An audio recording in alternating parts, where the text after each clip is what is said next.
Hello everyone, really glad to talk to you again. Today in this new video, I'll show you the deck list that I used in WCQ Paris and YCS Utrecht. Both lists are really similar since the events were 1 week apart. For the WCQ, it was 205 players and I ended top 8, and for the YCS, it was top 32 out of 2,185 players. I'm really glad to show you this. This is my first YCS top. I'm really happy about it. It has been a long time since I've been like grinding and trying to get this YCS top. Finally, I get my first one in hopes that I can get many more in the future. Uh, let's get right into the list. So the deck that I chose to play at those events is pure Spright. I got really interested into the deck after the ban list that banned Ronin Totem. People moved into more of a control variant of the deck with like Life Twins or Runic, but I chose to stay on a more pure, aggressive, in-your-face version of the deck. I think it was really good for me because people like cards like Dark Blue No More fell out of favor and were not seen in the main deck as often. So it gave me free range to try and make big boards turn one, and they had no real one card blowout answer for it. So this was really good for me. Deck's also pretty good going second. Let's get right into the list. So of course we played three blue, three jets, one carrot, one red, one carrots, and the one pixies. This is not seen in every list anymore because sometimes people play Runic and you don't have access to the battle phase. Here we do, so we make full use of pixies. It's such an amazing card. You have to play in Spright. It's not that big, but like it's a big monster. It's biggest Spright you have in the main deck. It's also dark. Dark is really good for this version. I'll show you why later, but like this is really relevant. We also play, of course, the triple starters and one smasher. This is mandatory in Spright, like you'll see this in every list. And we are still making totally awesome. So we play the swap frogs. We play 3 of them. You want to hard draw it as often as you can. Summoning from deck is like super easy, of course, but like having it in your opening hand makes it so much easier to go into your combo. And then your gigantic will just make you go plus with like a lot of engine cards you can get back. Uh, this is like the fact that we don't have Ronin anymore doesn't make Toad harder to make, but it makes it so you have to think harder how you play your longer games. You don't really want to go into grind games with this deck, but it plays really well into it. Against a control deck like Runic, you really want to kill them as fast as you can because in the longer games they should win most of the time. But yeah, without the Ronin, you just have to play more mindfully of your resources. And one thing that really helped with that, I think it's the MVP of the weekends with me playing the deck, is the Dark Beckoning Beast engine. At first, it was deemed to be really bad in Sprites because we had the free stuff that Ronin gave us. But now that we don't have Ronin anymore, this is basically your Ronin. This is the summoning of a level 2. Like, this is Extender and Follow-Up in the same card, which is also kind of a starter when you think about it.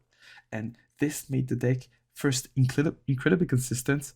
I think in like 12 rounds of Swiss for the YCS and 2 rounds of top, and 8 rounds of Swiss for WCQ and 2 rounds of top, I've break like maybe 3 to 4 times at most. I think it was more 3 times. Yeah, 3 times I breaked for the whole 2 tournaments.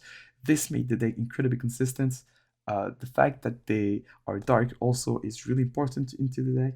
And this is less, of course, less free than Ronin for the summon, but it sometimes this card is even good for you. So this was really underrated. I really like this engine. Going forward, I don't know if he'll be as good because of Sprind, and probably the nimble stuff will get like more value because of Sprind, but like without Sprind, I still think this is better than the nimble stuff right now. If you don't play Brave, of course. And also for consistency, I played Triple Prod of Prosperity. Yeah, this is one of the cards that really helped me not break for all of those games, make the deck incredibly consistent. I think losing the damage kind of sucks if you're going turn 2, but turn 2, realistically, you're not outing your board and going for the OTK. So this was like really good.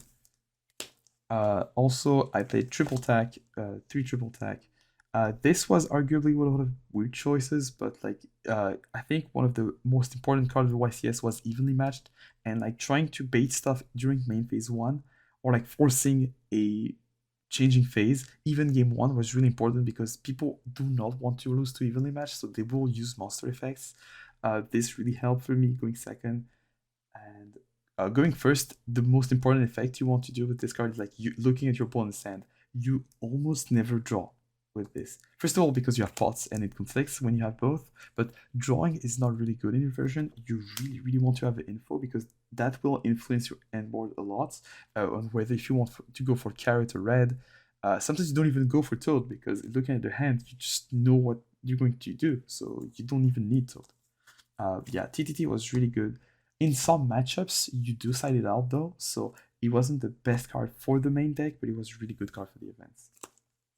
Of course, the one called by the grave is just amazing. I did not draw it a lot for the YCS in the first like 8 rounds, but day 2, I've drawn it more, and this was really good for me.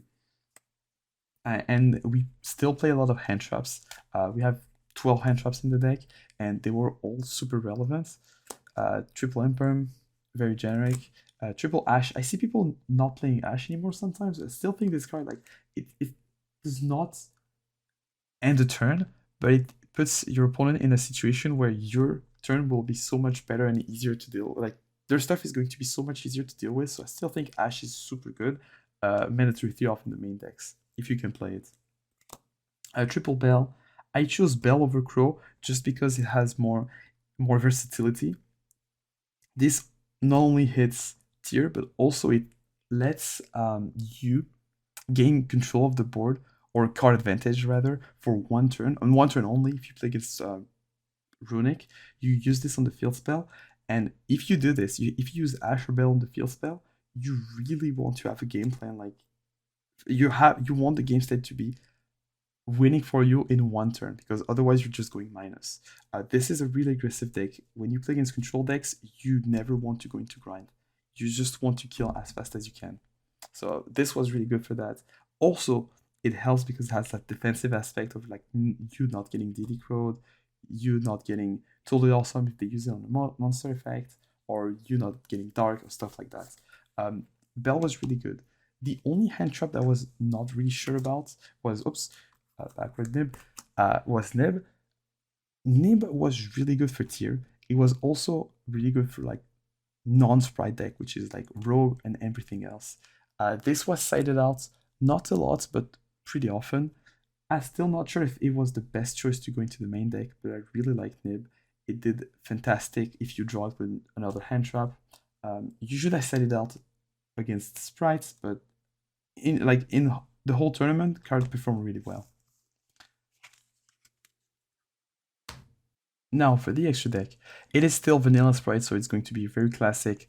We do play the 3 elves. You gotta play 3, even though you don't want to go into the grind game against control decks, against other decks that are like other combo decks. It is okay to go into the grind game, so you have to play the 3 Sprites elves.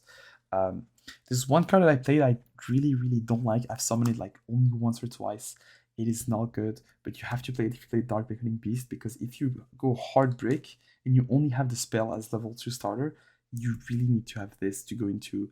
It's a very bad line, but you have to go into this to go elf and then gigantic Spright. It's not a really good card, but you want to banish it with a Prosp most of the time if you have like any kind of starter in your hand. So definitely like this could have been cuttable. I thought about playing something else, but this was just in case your hand was really bad, which happened I think twice. We also play Dark. Dark is really good, nothing to explain here. A lot of meta decks right now are Dark. Of course, one of the MVPs in this deck is Bujinki Ahashima. This card is amazing for 2 reasons. This lets you play around hand traps really easily, because when you summon this, they have to use something here, or they can't use hand traps for their third turn unless it's like Imperm. But if they don't use Imperm on this, they're just like, if they're holding it for something, it's already too late if you've used the effect of this. This lets you either, if you have swaps early in the combo, you can just make Toad before, like you make Toad super early so you can protect all of the rest of your plays, or this would give you access to, let me show you real quick, to Jin Buster. And that's why you play so many, the Dark Engine are really relevant for the Dark Beckoning Beasts, because they're dark and you can make this really quickly into combo. At first, it doesn't seem like a good card because it has such low stats, so if it sticks on the board for the opponent's turn, it doesn't seem like a good negate because they can just punch over it. but because we play Pixies, it's really easy to protect it. And this is mostly just to protect your turn 1 combos. Sometimes you have to make it for turn 2, because and also it plays around Super Poly, because your usual end is like Gin Buster, Elf, and the Toad that we play. And this plays around Super Poly pretty well. If they have, if you play against tier, they can still like set a monster and Super Poly you, but then you still have Elf. Um, this was really, really good for me. Really a card that you don't see often in Spright, except in some runic builds. I think it was really, really amazing. For other XYZ, we play 2 Gigantic, you need 2. Most of the time, you're going only to make 1, but for longer games, the second one comes in often. Most of the time, just to push for damage, because it's still 200. I played 1 Onibimaru. This was debatably the worst card in my extra deck, after Almirage, of course. I've summoned it a couple of times. It helps you against certain matchups to remove stuff from the field just to OTK. It is interesting to have removal in the deck. I would rather have spell and trap removal now that I think about it in hindsight. Maybe Nightmare Phoenix would have been better, but Onibiwa was still pretty good. Also, it can be relevant, but the fact that it's Fiend and both of your Dark Beacon Beasts are Fiends lets you play around some floodgates, kinda. So this was useful, but maybe could have been something else. Also played one of the best cards in the extra deck, Mannequin Cats. As you'll see in the extra and the side deck, I don't have the targets that other Spright players have, like Thunder King Reo and other cards like this. I thought about playing it, but I thought it wasn't going to be as good because against Runic Spright, you're only really stopping the Spright stuff and not really Runic stuff, and they can still like pop your Reo pretty often. The card is still really, really good, even though you just only summon Spright or Swap Frog with it. This card is super important also because I had 2000 attack. Stats are really relevant in a deck with such low amounts of attack on your main deck monsters. This also lets you play super well into Shifter. When your opponent shifters you, like I didn't get shifted a lot during tournaments, sadly, in a way. I get shifter once against Thunderease, and I won that game just because I had that card in the extra deck. They shifter you, and you just go, okay, Mannequin Cat, bring back your shifter, go plus because you're going to summon a blue or jet from deck. This card was really good.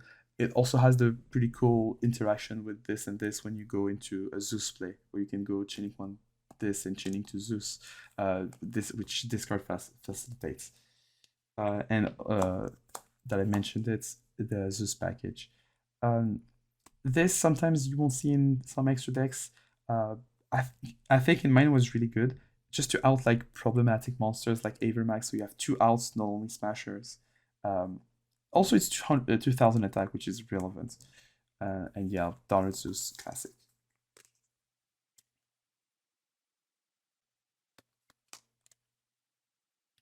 Now for the side deck. Maybe this was where some mistakes were made in building the deck. I chose to play some cards that maybe were not like I didn't have the best read on the meta with them, but I still think it was pretty solid overall. So I played triple, and this is the most controversial choice I made. Triple Jordan Lockbird. I expected more roguish combo deck like Drytron and Flundereeze. I didn't face a lot, thankfully, because Thunder is the worst matchup I had. I think I only played 1. Joel was really more for those decks. It got cited a few times because it's also good against some other like popular deck like MathMech, but it's not the best card. So I don't know if this was a really good, smart choice on my part, but like at least I needed something like Joel against Flundereeze because you struggle so much against it. This is the only card that I changed from the WCQ to the YCS decklist. It used to be Mistaken Arrest, which is like 20 times better against Flu.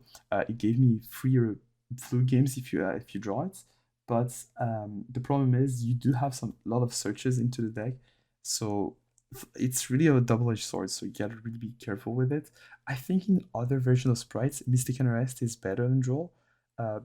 It was still a pretty good card to play into Thundereeze. One of the best cards that you want because you're an aggressive deck is Anti-Spell Fragrance.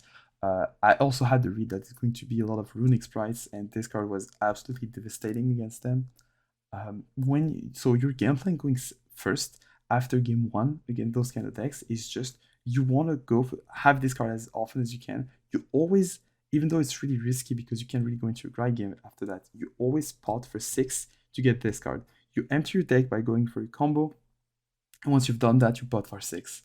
Um, it is really make or break, because if you pot for 6 and you don't get the anti-spell fragrance, you are not always losing the game, but if they can take control of the game, it's really hard to go back in with low resources.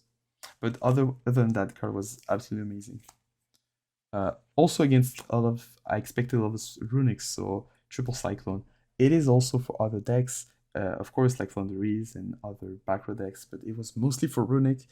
This was really amazing. I think the next card I'm going to show you was the card of the YCS.